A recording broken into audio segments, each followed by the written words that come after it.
شائستہ، شفا، ضیاء، عالیہ، اقرا، یہ بچیاں آگے آ جائیں۔ السلام علیکم ورحمۃ اللہ وبرکاتہ۔ الحمد للہ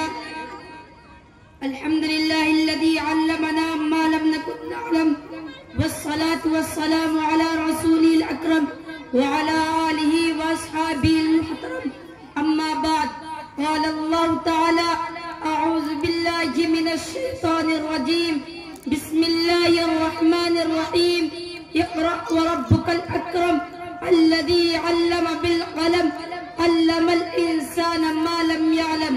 صدر محترم، حضرات اکابر، دوستوں اور بھائیوں، کسی شاعر نے کہا ہے علم و دولت جو کبھی لٹتی نہیں، علم و دولت ہے جو کبھی لٹتی نہیں، خرچ کرنے سے کبھی گھٹتی نہیں۔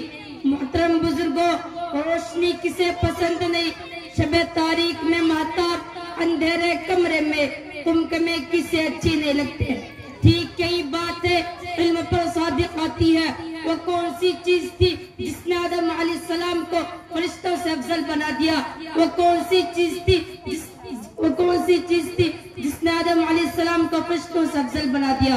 وہ کون سی طاقت ہے جو انسان کو اشرف المخلوقات بنائے ہوئے ہے؟ وہ علم ہے۔ بھائی اور دوستوں، ہم مسلمان ہیں، اللہ اور اس کے رسول صلی اللہ علیہ وسلم پر ایمان رکھتے ہیں۔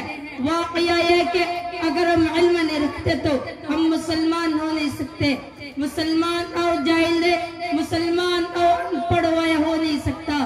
اللہ کی کتاب میں علم کی جگہ جگہ بیان کی گئی ہے۔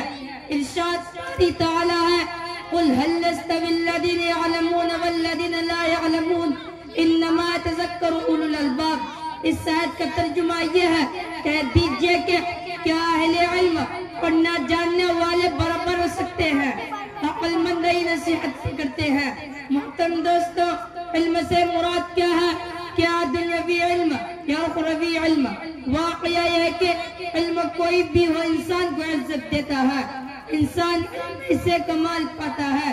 فوج، لا و لشکر اور مال و دولت اسے واقعتاً عزت نہیں دیتے۔ اس لیے انسان کو چاہیے کہ وہ علم کے حصول کے لیے سرگرم رہے۔